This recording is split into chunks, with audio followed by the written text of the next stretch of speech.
automatique. À l'époque de Aïdjo, il y avait des vice-présidents. Le Cameroun fonctionnait comment? Paul Biya, À l'époque d'Aïdjo, à l'époque d'époque d'Aïdjo, et il y avait des vice-présidents? Non, pas du tout. Oui, la réforme constitutionnelle, Maître Timban Bomo, Oui. il s'insurge contre le projet qui risque de modifier la Constitution à l'Assemblée. Il pense qu'on ne devrait pas modifier la Constitution sans consulter le peuple camerounais. Ben, si on considère que l'Assemblée nationale est la représentation du peuple, est-ce que l'Assemblée ne devrait pas se prononcer dessus? Moi, je pense que l'Assemblée, c'est la volonté, enfin, c'est la représentation du peuple. Chaque député représente le peuple de sa localité. Mais Maître Timban pense quand même que pour une question aussi sérieuse que la modification de la Constitution, on devait consulter le peuple souverain par référendum. Parce que il se pourrait que à l'Assemblée, il sera bientôt proposé un projet de loi qui tendrait à modifier la Constitution en vue de l'instauration d'un poste de vice-président de la République et autre chose. Qu'est-ce que vous en pensez? Eh bien, je pense qu'on a souvent eu un vice-président, non? Il n'y a jamais eu de vice-président au Cameroun. D'accord. Non, toujours un premier ministre. Charlie, arrête, fais comme ça, tu reviens.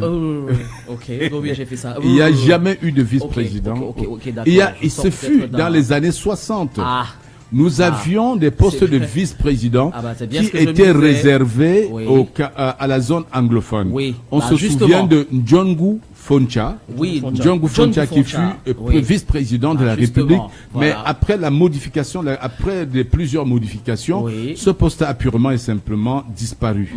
Et il faut dire qu'à l'époque, après les indépendances, on a eu droit, et surtout la réunification, la loi sur la réunification de deux Cameroun, il y a eu un poste de vice-président.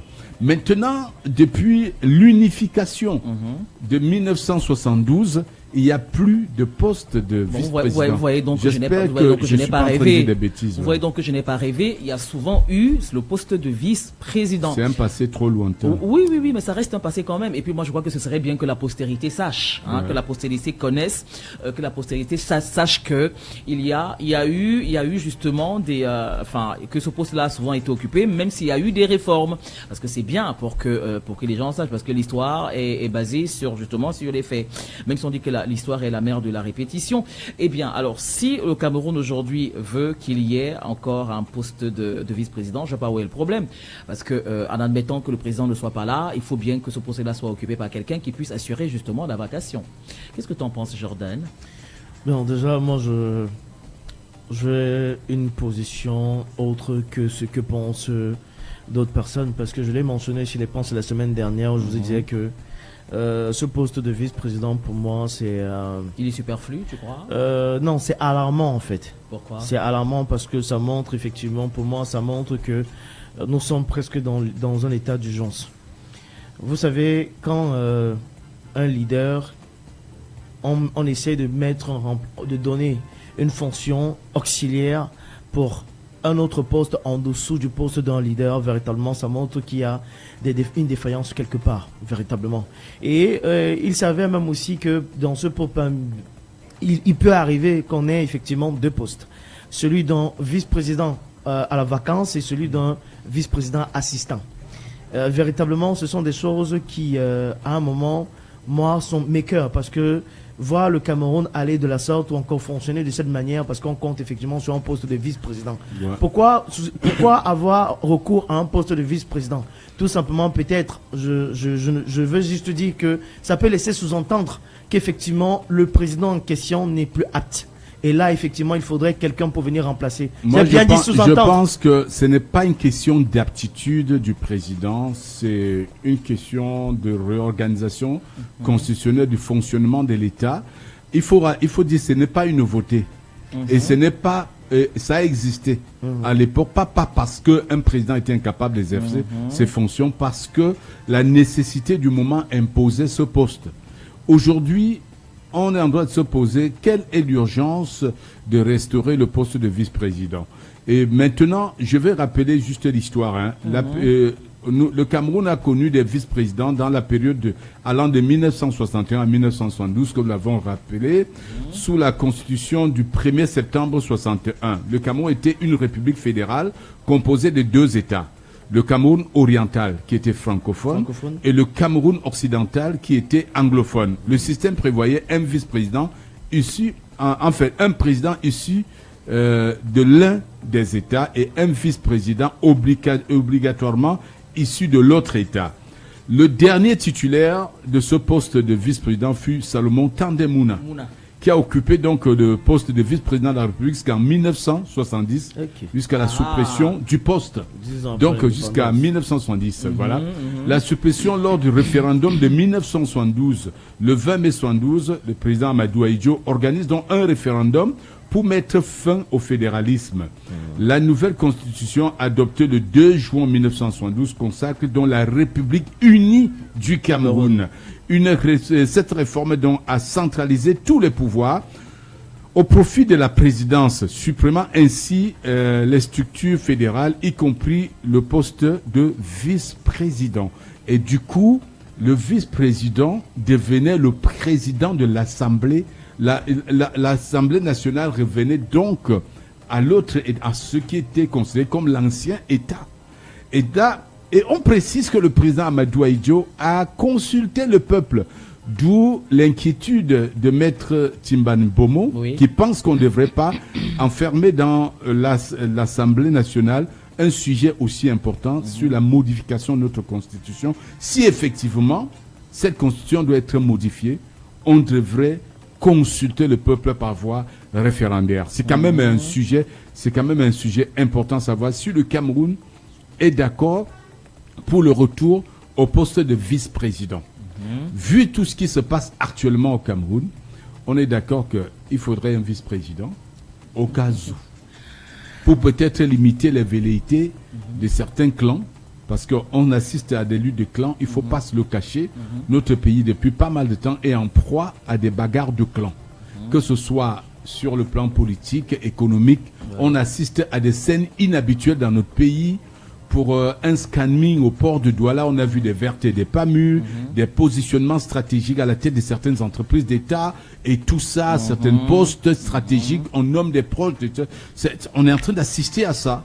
Et on pense que la nomination d'un vice-président peut effectivement mettre fin à ces velléités et faire comprendre aux uns aux autres qui préparent ce que nous on ne sait pas, que en cas de on ne sait jamais, ce n'est pas vous, mais c'est le vice-président qui terminera le mandat et organisera les futures élections. Moi, je pense que c'est pas une mauvaise chose de modifier la Constitution et d'instaurer ce poste, mais comme Maître Timbane Bomo, beaucoup pensent qu'il faudrait peut-être passer par un référendum pour avoir l'assentiment du peuple camerounais. Il faut que le peuple ait son mot à dire, parce que le peuple est souverain. Bon, maintenant, aux États-Unis, on connaît ça, non? Il y a toujours un vice-président. Alors pourquoi est-ce qu'on attend que ça peur? Moi, je ne vois pas où est le problème. Hein. Est-ce que c'est le fait de modifier la Constitution qui fait un petit peu peur au peuple? Ben, je pense que c'est bien qu'il y ait un vice-président. Moi, je crois. Oui. Véritablement, moi, je ne partage pas le même avis que vous. Hein. Parce que le plus important, on peut modifier. S'il faudrait qu'on modifie même la Constitution, je pense que l'un des éléments où il faudrait s'y atteler, c'est au niveau, effectivement, du mandat, du mandat, le nombre de fois qu'un président est censé, revenir auprès de la magistrature suprême. C'est uniquement là-bas. Il peut poser sa candidature combien de fois? Une seule fois ou 2 fois, et puis c'est bon. On s'arrête là. Moi, je pense que c'est là-bas, effectivement, qu'on devrait modifier la Constitution. La limitation du mandat présidentiel c'est tout. Voilà et même du code électoral. Voilà même l'un des trucs qui est intéressant. Le code électoral, par exemple, oui, voilà encore autre chose. Si mais le vice-président nous montre à quel point, véritablement, on ne connaît pas où on va. Non, pourquoi? Ça devrait même être automatique. Non, qu'il y a un vice-président. Ça devrait être automatique. Oui. À l'époque de Ahidjo, il y avait des vice-présidents. Le Cameroun fonctionnait comment? À l'époque d'Ahidjo, et il y avait des vice-présidents? Non, pas du tout. Oui, il a connu les vice-présidents, monsieur. Il a connu les vice-présidents, mais nous étions nés à cette époque. En 70. On vient de parler de Salomon Tandemouna à 70, non. Et après 70, 73, non, il y a un référendum, vous l'avez mentionné. Non, pas 73, juin 72. Et là, effectivement, on parle d'un Cameroun unifié. D'où on annule effectivement ce poste-là, n'est-ce pas? On a vécu sans ça jusqu'à présent. Jusqu'à présent, lui-même, qui est là actuellement, le président de la République, est-ce que depuis qu'il est au pouvoir, il a eu à avoir recours au poste de président, 40 ans au poste de plus. vice-président? Non. Non. Oui, Et pourquoi oui, nous sommes c'est d'accord que non, maintenant? c'est évident. Et pourquoi donc c'est maintenant qu'il le fait? Intéressé, c'est là où effectivement on devrait s'interroger. Pourquoi c'est maintenant qu'il le fait? Ça dit qu'il y a un problème. Nous sommes en état d'urgence. Est-ce que ça signifie tout Oui, mais simplement? et alors, on cherche des solutions. Et alors, ça fait quoi si on est en état d'urgence? Je suis très d'accord avec toi quand on cherche des solutions, Bah mais oui. c'est une mauvaise piste. Pour une solution, c'est une Alors, mauvaise piste. selon vous, Président, qu'est-ce qui serait bénéfique pour le Cameroun si, en cas de réforme de la Constitution, limitation du mandat présidentiel, par exemple, refonte Ok. du code électoral beautiful. et quoi d'autre? Je propose, est-ce qu'on peut écouter un peu Valère Bessala, s'il te plaît, là-dessus? Très bien. Sur cette affaire de poste de vice-président, qu'on écoute un peu Valère Bessala, qui fait la comparaison peut-être avec d'autres Oui, d'autres pays africains, oui. pour qu'on essaie de voir que véritablement, c'est pas tous les pays qui sont obligés de qui copier nécessitent une effectivement. vice-présidence. Voilà. Est-ce que Valère Bessala s'est prononcé sur cette question? On écoute. Nous ne sommes pas dans leur bureau. C'est vrai que l'on nous amène les exemples de la Côte d'Ivoire. La Côte d'Ivoire n'est pas un référent pour le Cameroun. Gbagbo n'avait pas de vice-président. Oufouette n'avait pas de vice-président. Et les autres n'avaient pas de vice-président. Le cas de Ouattara, c'est parce que c'est un brûleur de mandat, un brûleur de constitution comme Paul Biya lui-même. Un monsieur a atteint cet âge. Il est fatigué. Il sait qu'il ne peut plus diriger comme avant. Les 7 dernières années nous ont montré effectivement que le président ne peut plus. Mais aujourd'hui, au lieu de dire aux Camerounais, j'en ai assez fait, comme mon prédécesseur, je décide de partir. Lui, il décide plutôt de dormir sur le siège présidentiel et de mourir au pouvoir. Parce que cette réforme-là, c'est la réforme qui va permettre au président de mourir au pouvoir. Le plus monstrueux qu'est le poste de vice-président. Mais supprimer, il faut la faire. Supprimer, il faut la faire. Est-ce qu'on a obligé Paul Biya à faire de lui en 2010 un ministre d'État? C'est-à-dire de passer, de l'élever de ministre simple à ministre d'État, ministre secrétaire général de la présidence de la République? On n'a pas obligé. Hein? C'est pas le On l'a pas obligé. secrétaire général, On n'a pas oublié. On n'a pas obligé. Donc si Paul Biya voulait diminuer le pouvoir du secrétaire général de la présidence de la République afin qu'il n'enfreigne plus ou il ne piétine plus le pouvoir du Premier ministre, L'État qui est géré de manière littéraire ou pas des littéraires purs ne peut pas avancer. théoricien en général. Non, les littéraires, pourquoi Alors, Valère Bessala, il a sa façon de voir les choses. Oui. Et c'est pertinent ce qu'il dit. Alors, quelle est même on peut se poser la question, quelle est vraiment la pertinence d'un poste de vice-président aujourd'hui? Je pense qu'on devait plutôt penser à créer des institutions fortes autour de notre pays, plutôt que de penser à des postes qui seront même parfois même vides. Parce qu'aujourd'hui, comme le rêve Valère Bessala, on a l'impression que les pouvoirs du Premier ministre sont souvent piétinés par le pouvoir du ministre secrétaire général à la présidence, comme le dit Valère Bessala.